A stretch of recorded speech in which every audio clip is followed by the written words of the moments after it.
Welcome back. Bulletin کا آغاز کریں گے۔ سب سے پہلے خبر آپ کو دیں، وینزویلا کے صدر نیکولس مادورو اور اہلیہ پر امریکی عدالت میں فرد جرم عائد۔ صدر مادورو نے صحت جرم سے انکار کر دیا۔ منشیات اور ہتھیاروں کے الزامات پر گرفتار وینزویلا کے صدر اور ان کی اہلیہ کو federal court Manhattan new York میں پیش کیا گیا تھا۔ مزید جانتے ہیں واشنگٹن سے ہمارے بیورو چیف جہانزیب علی سے۔ جی جناب، تو آج وینزویلا کے معزول صدر نکولس موڈیرو کو ان کی اہلیہ سمیت نیو یارک کی وفاقی عدالت میں پیش کر دیا گیا ہے۔ موڈیرو کو ان کی اہلیہ سمیت بروکلن کے حراستی مرکز سے ہیلی کاپٹر کے ذریعے وفاقی عدالت تک لایا گیا، جہاں پر دونوں کے ہاتھ بھی زپ لین سے بندھے ہوئے تھے۔ عدالت میں موڈیرو نے اپنے اوپر لگائے گئے نارکو دہشت گردی کے تمام الزامات کو مسترد کر دیا۔ 63 سالہ موڈیرو پر 4 سنگین فوجداری الزامات عائد کیے گئے ہیں، جن میں نارکو ٹیررزم، کوکین سمگلنگ کی سازش اور مشین گنز و تباہ کن ہتھیاروں کے غیر قانونی قبضے کے الزامات شامل ہیں۔ امریکی پروسیکیوٹر کے مطابق ایک ایسے منشیات سمگلنگ نیٹ ورک کی نگرانی کرتے رہے جو میکسیکو کے سینالوا اور زیٹاس کارٹلز، کولمبیا کے باغیوں اور وینزویلا کے ٹرین ڈی آرگوا گینگ کے ساتھ منسلک تھا۔ موڈیرو ایک طویل عرصے سے اپنے اوپر لگائے گئے الزامات کو مسترد کرتے آئے ہیں اور ان کا ماننا ہے کہ ان الزامات کا مقصد صرف اور صرف وینزویلا کے تیل کے ذخائر پر قبضہ کرنا ہے۔ ٹرمپ کی کارروائی نے امریکہ میں ایک سیاسی طوفان برپا کر دیا ہے، جہاں حزب اختلاف کی ڈیموکریٹک پارٹی کا کہنا ہے کہ انہیں گمراہ کیا گیا۔ تاہم صدر ٹرمپ کے اتحادی اور حامیوں نے اسے ایک تیز اور بغیر نقصان کے حاصل ہونے والی کامیابی کے طور پر سراہا ہے۔ صدر ٹرمپ کا کہنا ہے کہ امریکی تیل کمپنیاں وینزویلا واپس آ کر توانائی کے شعبے کو بحال کریں گی۔ ٹرمپ نے خبردار کیا ہے کہ اگر وینزویلا نے اپنے تیل کے شعبے کو کھولنے اور منشیات کی سمگلنگ روکنے میں تعاون نہ کیا تو ایک اور حملہ کیا جا سکتا ہے۔ کئی امریکی مبصرین کے خیال میں صدر ڈونلڈ ٹرمپ جنوبی امریکہ کے اندر امریکہ کا ایک طاقتور کردار اور اثر دکھانا چاہتے ہیں۔ یہی وجہ ہے کہ وہ اب وینزویلا کے بعد کیوبا اور کولمبیا کو بھی دھمکیاں دیتے ہوئے نظر آ رہے ہیں۔ مبصرین کا یہ بھی خیال ہے کہ یہی رویہ جاری رہا تو پورے خطے کی سیکیورٹی کو خطرات لاحق ہو سکتے ہیں۔ جہانزیب علی، AY نیوز، واشنگٹن۔ وینزویلا کے صدر مادورو کی گرفتاری قانونی ہے۔ امریکی مندوب مائک والٹز کا سلامتی کونسل کے ہنگامی اجلاس سے خطاب۔ کہا مادورو کو منشیات کے عالمی مقدمات کے تحت گرفتار کیا گیا۔ یہ معاملہ وینزویلا یا اس کے عوام کے خلاف نہیں ہے۔ مادورو نے امریکی عوام پر حملے اور خطے میں عدم استحکام پیدا کیا۔ مادورو وینزویلا کے عوام کو دباؤ میں رکھنے کا ذمہ دار ہے۔ United States arrested a narco trafficker who is now going to stand trial in the United States in accordance with the rule of law for the crimes he's committed against our people for 15 years. صدر Nicholas Maduro کی گرفتاری کے بعد Venezuela میں عدم استحکام مزید شدت اختیار کر سکتا ہے۔ سلامتی کونسل میں اقوام متحدہ کی سیاسی امور کی سربراہ اور سیکرٹری جنرل انتونیو گوتریس کی نمائندہ روز میری ڈی کارلو کا UN سلامتی کونسل اجلاس میں بیان۔ انہوں نے گوتریس کی طرف سے دیے گئے بیان میں کہا وینزویلا میں عدم استحکام خطے میں ممکنہ اثرات پر گہری تشویش ہے۔ مادورو کی گرفتاری کے لیے امریکی آپریشن میں بین الاقوامی قانون کے اصولوں کا احترام نہیں کیا گیا۔ ایسی تمام کوششوں کا خیر مقدم کرتے ہیں، حمایت کرتے ہیں جو وینزویلا کے عوام کو پرامن راستہ تلاش کرنے میں مدد دیں۔ ریاستوں کی سیاسی آزادی کے احترام کا مطالبہ بھی کیا۔ امریکی صدر نے ایران کو زوردار ضرب لگانے کی دھمکی دے دی۔ ٹرمپ نے کہا مزید مظاہرین ہلاک ہوئے تو زوردار ضرب لگائیں گے۔ ایئر فورس ون میں صحافیوں سے گفتگو میں امریکی صدر کا کہنا تھا ایران کی صورتحال پر گہری نظر ہے۔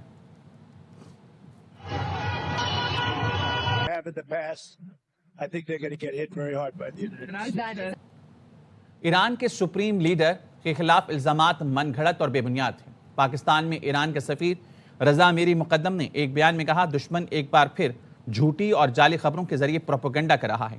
انہوں نے الزامات کو دشمن کے میدان جنگ میں ناکامیوں پر پردہ ڈالنے کی کوشش قرار دیا اور کہا 12 روزہ جنگ میں ایرانی افواج نے بہادری اور عزم کے ساتھ وطن کا دفاع کیا۔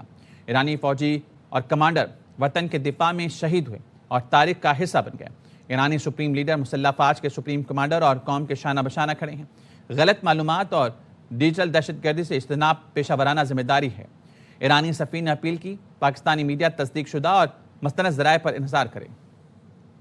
موٹر وے پر دھند کے باعث 3 سیکشنز بند کر دیے گئے۔ ترجمان موٹر وے پولیس کے مطابق موٹر وے M3 جڑوالا سے رجانہ، M4 فیصل آباد سے ملتان اور موٹر وے M5 ملتان سے روہڑی تک بند کر دی گئی۔ ترجمان موٹر وے سے کہنا ہے کہ دھند میں لین کی خلاف ورزی خطرناک حادثات کا باعث ہو سکتی ہیں۔ ڈرائیور حضرات لین ڈسپلن پر سختی سے عمل کریں اور فوگ لائٹس لازمی استعمال کریں. دھند میں صبح 10 تا شام 6 محفوظ سفری اوقات ہیں.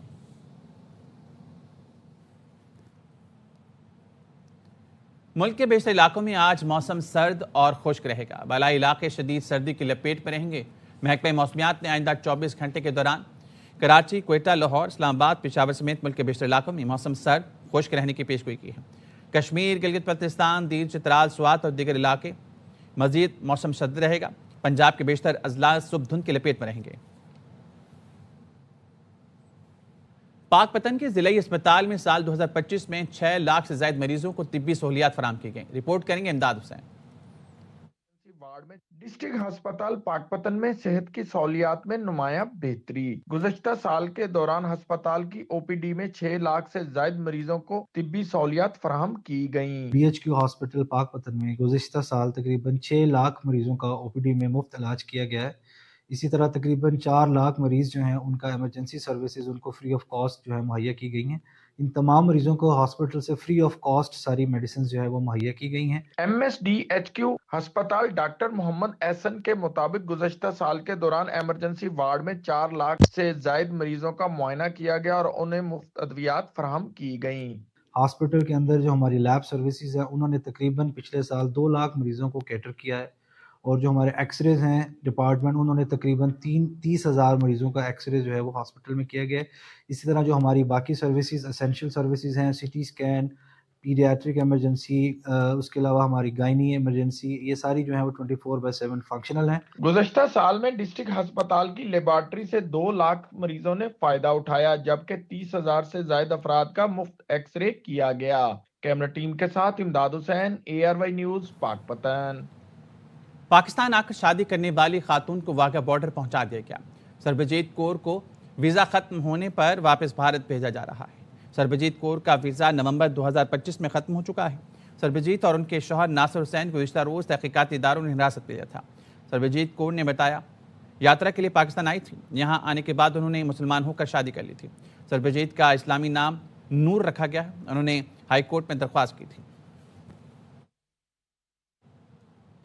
ایرانی فوج نے ماضی میں امریکی فوجی گرفتار کرنے کی ویڈیو جاری کر دی ہے. ایرانی فوج نے اپنے سوشل میڈیا پیجز پر ویڈیو جاری کی ہے جس میں 10 امریکی فوجی زیر حراست دکھائے گئے ہیں. سوشل میڈیا پر اس ویڈیو کو تاریخ سے یاد دہانی کا عنوان دیا گیا. ویڈیو میں ایک امریکی فوجی کو روتے ہوئے بھی دیکھا جا سکتا ہے. خاتون فوجی نے سر پر اسکارف بھی لیا ہوا ہے. 10 برس پہلے امریکہ کے 2 جنگی جہاز ایران کے سمندری حدود میں پکڑے گئے تھے. تحقیقات کے بعد یہ بات سامنے آئی کہ امریکی فوجی غلطی سے ایران کی سمندری حدود میں داخل ہوئے. معافی مانگنے پر امریکی فوجی 16 گھنٹے بعد رہا کر دیے گئے تھے. خبر ہے کہ کراچی کو بڑی تباہی سے بچا لیا گیا. رئیس گوٹ سے بارود سے بھرا ٹرک پکڑ لیا. 3 دہشت گرد گرفتار کر لیے. Additional I G C T D Zulfiqar Larak, D I G C T D Ghulam Asfar Mahesar کی مشترکہ پریس کانفرنس. کہا برآمد ٹرک سے 2000 کلو گرام سے زائد بارودی مواد ملا. بارود سے بھرے 30 ڈرم اور 5 گیس سلنڈرز بھی برآمد کیے. دہشت گرد نیٹ ورک کے تانے بانے بشیر زیب، کالعدم BLA، فتنہ ہندوستان اور مجید بریگیڈ سے ملتے ہیں. وزیر داخلہ سندھ ضیاء الانجار کہتے ہیں دہشت گردوں کی مہران بیس سمیت اہم تنصیبات ہدف تھی. واقعے کا مقدمہ درج کر لیا گیا ہے. کراچی میں بارود سے بھرا ٹرک پکڑے جانے کے بعد کئی خواتین گرفتار دہشت گردوں کی نشاندہی پر خواتین سمیت متعدد افراد حراست میں لیے گئے. ذرائع نے بتایا کہ دھماکہ خیز مواد کی تیاری کا سامان شہر کے مختلف علاقوں سے خریدا گیا. ہائی ایکسپلوسو مواد انتہائی مہارت سے تیار کیا گیا تھا جسے ڈیفیوز کرنے میں مشکلات پیش آئیں. افسروں نے جان خطرے میں ڈال کر ارد گرد کی آبادی کو بھی بچایا. ذرائع نے مزید بتایا کہ دہشت گردوں کی جانب سے دہشت گردی کی منصوبہ بندی کئی ماہ سے جاری تھی. شہر کی معاشی سرگرمیاں سبوتاژ کرنا چاہتے تھے.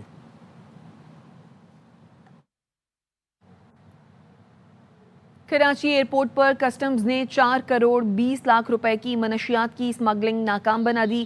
منشیات امریکہ سے پارسل سے برآمد ہوئی تھی. اپڈیٹ کر رہے ہیں آپ کو. کراچی ایئرپورٹ پر کسٹمز نے 4 کروڑ 20 لاکھ روپے کی منشیات کی اسمگلنگ ناکام بنائی ہے. منشیات امریکہ سے پارسل سے برآمد ہوئی تھی. کراچی ایئرپورٹ پر یہ کارروائی کی گئی ہے. کسٹمز کی جانب سے 4 کروڑ 20 لاکھ روپے کی منشیات کی اسمگلنگ کا یہ معاملہ ہے جسے کسٹمز نے ناکام بنایا ہے. یہ منشیات امریکہ سے پارسل سے برآمد ہوئی تھی.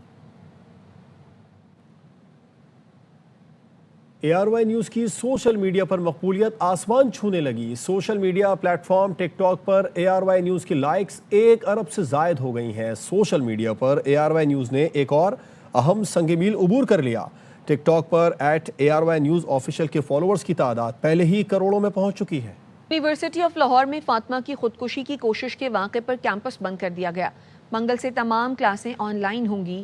یونیورسٹی انتظامیہ نے واقعے کی انکوائری کمیٹی بنا دی ہے۔ یونیورسٹی انتظامیہ نے 8 رکنی انکوائری کمیٹی کا نوٹیفیکیشن جاری کر دیا۔ Dean faculty of law justice retired Muhammad Bilal Khan committee کے سربراہ ہوں گے۔ فاطمہ کے کلاس فیلوز محمد عامر اور اسمہان بھی کمیٹی میں شامل ہیں۔ لاہور کی نجی یونیورسٹی میں ڈی فارمیسی کی طالبہ کی 4تھی منزل سے چھلانگ لگا کر خودکشی کی کوشش کا معاملہ۔ 17 روز میں یونیورسٹی کے شعبہ ڈی فارمیسی میں بالائی منزل سے کودنے کے 2 واقعات پر تشویش پائی جاتی ہے۔ اس حوالے سے پولیس نے اب تک کیا تحقیقات کی ہیں، اس وقت ہمارے نمائندے احمد کھوکر DIG فیصل کامران کے ساتھ موجود ہیں، ان سے بات کرتے ہیں۔ احمد، کیا موقف ہے DIG کا؟ کی حدود میں نجی یونیورسٹی میں گزشتہ 15 روز سے اب تک جو ہے 2 کیسز ہو چکے ہیں کہ طلبہ و طالبات نے جو ہے وہ خودکشی کے حوالے سے اٹیمپٹ کیا ہے۔ یہ جو آپریشنز ہمارے ساتھ موجود ہیں، جیسے ہی آج یہ واقعہ رپورٹ ہوا پولیس بھی موقع پہ پہنچی، ہم نے اس کی جو کلاس فیلوز ہیں ان کے بھی انٹرویوز کیے، ارد گرد یونیورسٹی کی ایڈمنسٹریشن سے بھی ہم نے بات چیت کی۔ بچی کا کوئی یونیورسٹی کی ایڈمنسٹریشن کے حوالے سے وہاں پہ اس کی اٹینڈنس کی کوئی شارٹیج نہیں، کوئی اور اس کا ڈسپلنری ایکشن یا کوئی ایسی چیز جس کے اوپر یونیورسٹی کی طرف سے پریشر ہو، تو ایسی کوئی چیز سامنے نہیں آئی۔ دوست وغیرہ ہیں اس کی، ان سے پوچھا، اس سے کچھ چیزیں یہ لگ رہی ہیں کہ یہ کوئی ایڈمنسٹریٹو ایشوز کی وجہ سے نہیں ہے۔ اس والے کیس کے اندر ہمیں یہ لگتا ہے یہ کوئی گھریلو پریشانی ہو سکتی ہے، یہ کوئی اور معاملہ ہو سکتا ہے۔ بچی الحمدللہ زندہ ہے، ایسی کوئی چیز نہیں ہے۔ ہاں، اس کی ٹانگیں بری طرح فریکچرز ہیں، اس کو ہاسپٹل میں انڈر ٹریٹمنٹ ہے۔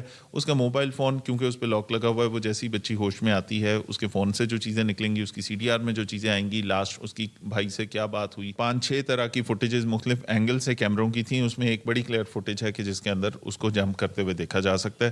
تو ایسی کوئی چیز نہیں ہے کہ خدا نخواستہ کسی نے اس کو پش کیا ہے۔ اگر کسی بچے کو کوئی اس طرح کے مینٹل چیلنجز فیس کر رہا ہے، یونیورسٹی انتظامیہ رسپانسبل ہے اس چیز کی کہ ان کی سائیکولوجیکل کوئی اسیسمنٹ ہو، کاؤنسلنگ ہو۔ اس کے اندر ہم سارے اینگل سے تفتیش کر رہے ہیں، کوئی بھی چیز اس وقت حتمی رائے دیے جانا مناسب نہیں ہے۔ یہ جو آپریشن فیصل کامران کا کہنا تھا کہ تمام تر چیزوں کو مد نظر رکھتے ہوئے جو ہے باقاعدہ طور پر ان پہ تحقیقات کی جا رہی ہیں۔ جی، کراچی میں واٹر ٹینکر نے ایک اور بچے کی جان لے لی۔ منگو پی ٹریفک حادثے میں 7 سالہ معصوم عارف جاں بحق ہو گیا۔ کمسن عارف 2 بھائیوں میں چھوٹا تھا۔ آصف خان کی رپورٹ۔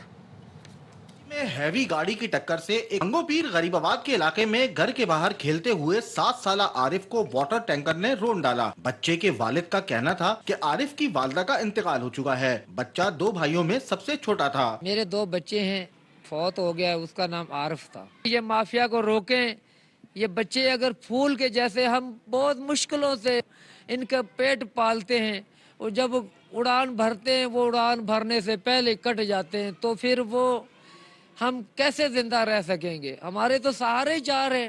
علاقہ مکین کہتے ہیں کہ رہائشی آبادی میں غیر ذمہ دارانہ ڈرائیونگ ایک سنگین خطرہ بن چکی ہے۔ غریب لوگ ہیں، وہاں مجبوری ٹینکر ڈلواتے ہیں، ٹینکر گلیوں میں بچے کھیلتے رہتے ہیں سارے، تو یہ واقعہ آگے ایک بچ گیا تھوڑا سا بچہ، اس بچے کو تو کچل دیا اس نے۔ پولیس نے ٹینکر ڈرائیور کو گرفتار کر لیا، ملزم کے خلاف قانونی کارروائی کی جا رہی ہے۔ کیمرامین SM عدنان کے ساتھ محمد آصف خان، ARY نیوز، کراچی۔ کراچی کے سول اسپتال سے 3 ماہ کے بچے کو اغوا کر لیا گیا۔ پولیس نے مقدمہ درج کر کے تحقیقات شروع کر دی ہیں۔ اغوا کی CCTV فوٹیج سامنے آ گئی ہے۔ اسپتال سے بچے کو لے جانے والی خاتون اور مرد کو واضح دیکھا جا سکتا ہے۔ بچے کی والدہ نے بتایا کہ 24 دسمبر کو بچہ بیمار تھا۔ گھر کے قریب اسپتال جاتے ہوئے بچے کو فیڈر پلانے میرا ناکے پر رکی۔ راہگیر خاتون نے رک کر اسپتال میں بچے کا مکمل علاج کرانے کی یقین دہانی کرائی۔ 25 دسمبر کو خاتون میرے ساتھ بچے کو لے کر سول اسپتال پہنچی۔ بچے کو ڈرپ لگائی گئی۔ ڈرپ ختم ہونے اور ڈسچارج کے دوران خاتون بچہ لے کر فرار ہو گئی۔ تھانہ عیدگاہ میں مقدمہ درج کر لیا گیا۔ متاثرہ خاتون گداگر ہیں، میرا ناکی کے قریب فٹ پاتھ پر رہتی ہیں۔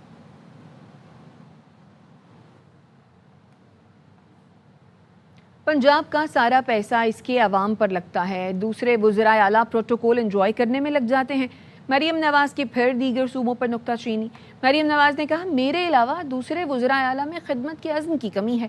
میں نے 2 سال میں صوبے سے رشوت خوری ختم کر دی۔ افسروں کو سفارش نہیں، میرٹ پر لگایا جاتا ہے۔ سابق ISI چیف فیض حمید کے بھائی کے خلاف مقدمہ درج کر لیا گیا۔ نجف حمید اور ساتھیوں کے خلاف جعلی دستاویز پر اراضی منتقلی کا مقدمہ FIA اینٹی کرپشن سیل میں درج کیا گیا۔ نجف حمید اس وقت حلقہ پٹواری اسلام آباد تھے۔ ملازم حسین کی اراضی جعلی دستاویزات پر منتقل کی گئی۔ FIA نے انکوائری مکمل ہونے پر مقدمہ درج کیا۔ اسلام آباد پٹوار سرکل میں زمین کے ریکارڈ میں جعل سازی کا انکشاف ہوا ہے۔ مقدمے کے مطابق جعلی رجسٹری اور بوگس انتقالات کیے گئے۔ مقدمے میں سابق حلقہ پٹواری نجف حمید کے ساتھ ریونیو افسر بھی نامزد ہے۔ متن کے مطابق زمین کی فرد ملکیت اور سرکاری ریکارڈ میں رد و بدل کیا گیا ہے۔ وزیر اعلیٰ خیبر پختونخوا کا کہنا ہے کہ جس کا ضمیر زندہ ہے وہ 26ویں اور 27ویں آئینی ترمیم کے خلاف کھڑا ہوگا۔ بانی PTI اپنی رہائی کی نہیں، فیئر ٹرائل کی بات کرتے ہیں۔ وکلا تحریک کا اعلان کریں، قوم کا ہر نوجوان ساتھ کھڑا ہوگا۔ کسی کا بھی اگر 1% بھی ضمیر زندہ ہے تو وہ اس 26ویں آئینی ترمیم کے خلاف بھی کھڑا ہوگا، 27ویں آئینی ترمیم کے خلاف بھی کھڑا ہوگا۔ عمران خان صاحب اپنی رہائی کی بات نہیں کرتے، وہ فیئر ٹرائل کی بات کرتے ہیں۔ ہم کسی سے بھیک نہیں مانگتے۔ اگر آئین اور قانون کی بالادستی میں، انصاف میں ہمارے گلے بھی کٹ جائے ہمیں پرواہ نہیں۔ آج پاکستان نیچ پر پہنچ چکا ہے، اس سے آگے تباہی تباہی۔ میں اس اسٹیٹ سے آپ کو یہ یقین دلاتا ہوں کہ ہمارے وکلا تحریک کا اعلان کریں، پاکستان کا ہر نوجوان آپ کا ساتھ دے گا اور آپ کے ساتھ کھڑا ہوگا۔ نائب وزیر اعظم اسحاق ڈار کی واپسی کے بعد وزیر داخلہ محسن نقوی چین پہنچ گئے۔ محسن نقوی نے شنگھائی کے اسپیشل پولیس فورس بیورو کا دورہ کیا۔ Chief of commanding central special police force نے محسن نقوی کا خیر مقدم کیا۔ محسن نقوی نے فورس کے زیر استعمال APC بام ڈسپوزل یونٹ کے آلات، جدید ترین واٹر کینن اور دیگر آلات کا معائنہ کیا۔ شنگھائی اسپیشل پولیس فورس کے مارشل آرٹ کا مظاہرہ دیکھا۔ وزیر داخلہ محسن نقوی نے کہا، شنگھائی اسپیشل پولیس فورس اور اسلام آباد پولیس فورس کے درمیان باہمی تعاون مضبوط بنایا جائے گا۔ شنگھائی اسپیشل پولیس فورس کی تربیت کا اعلیٰ معیار قابل تحسین ہے۔ ایران اور عراق جانے والے زائرین کے لیے خوشخبری، پاکستان کی سمندری تاریخ میں نیا باب کھلنے جا رہا ہے۔ رواں ماہ پاکستان سے فیری سروس شروع ہونے کے امکانات روشن ہو گئے۔ کراچی سے انجم وہاب کی رپورٹ۔ میرین فشریز ڈپارٹمنٹ میں میوزیم اور ماہی دوست ایپ کی افتتاحی تقریب۔ ایران، عراق اور یمن جانے والے زائرین کے لیے ایک بڑی سہولت جلد حقیقت بننے جا رہی ہے۔ پاکستان سے بین الاقوامی فیری سروس کے آغاز کی تیاریاں مکمل کر لی گئی ہیں۔ وفاقی وزیر برائے بحری امور جنید انوار چودھری نے تقریب میں میڈیا سے گفتگو میں بتایا کہ فیری سروس ٹرمینل کی سافٹ لانچنگ 8 جنوری کو ہوگی۔ پاکستان کی تاریخ میں پہلا موقع ہے کہ کسی نجی کمپنی کو فیری سروس چلانے کا لائسنس جاری کیا گیا۔ فیری سروس، یہ بھی کریڈٹ میں سمجھتا ہوں کہ شہباز صاحب کی گورنمنٹ اور ایز اے منسٹر مجھے جاتا ہے کہ پاکستان بننے سے لے کے اب تک کوئی لائسنس جاری نہیں ہوا، میری منسٹری نے وہ لائسنس جاری کیا۔ جنید انوار چودھری نے میرین فشریز ڈپارٹمنٹ میں ماہی دوست ایپ کا افتتاح بھی کیا۔ ماہی دوست ایپ پر مچھلیوں کی تعداد، نسل اور کشتیوں کی معلومات اور ڈیٹا موجود ہوگا۔ کیمرامین عماد کے ساتھ انجم وہاب، ARY نیوز کراچی۔ ایبٹ آباد کے سیاحتی مقام گلیات کا حسن برف باری سے نکھر گیا۔ کراچی سے آئے مہمان کہتے ہیں برف باری کی وجہ سے ان کا ٹرپ یادگار ہو گیا ہے۔ راجہ محمد ہارون کی یہ رپورٹ دیکھیے۔ کی پہلی برفباری نے سیاحوں کی نئے سال کی خوشیوں کو دوبارہ کر دیا۔ نتھا گلی، ایوبیہ، ڈونگر گلی اور چانگلہ گلی میں کثیر تعداد میں سیاح موجود۔ کراچی سے آئے ہم لوگ چانگلہ گلی، اور یہاں کے بہت زیادہ سنو فال ہو رہی ہے، اچھا ہوا، مزہ آ رہا ہے ہم لوگوں کو۔ کوئی سائیکلنگ کر رہا ہے تو کوئی زپ لائن کے مزے لے رہے ہیں۔ بچوں کے ساتھ، فیملی کے ساتھ آ کے بہت کمفرٹیبل فیل کر رہے ہیں۔ راستے سارے نتھیا گلی کھلے ہوئے ہیں، ساروں کو ایڈوائز ہے کہ آپ خیال سے آئیں۔ طویل خوش سالی کے بعد بارش اور برفباری نے گلیات کے حسن کو مزید نکھار دیا۔ Raja Muhammad Haroon, ARY news, Galiyat, Abbottabad. اب تک کے لیے اتنا ہی، دیکھتے رہیے ARY نیوز۔